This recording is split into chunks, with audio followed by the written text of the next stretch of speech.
ветер очень сильный. Спокойно.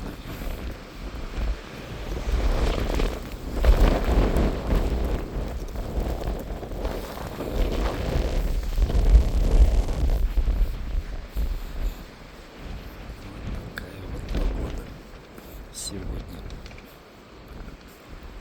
Не более часа назад солнце еще было. Но снег, правда, тоже чуть-чуть был.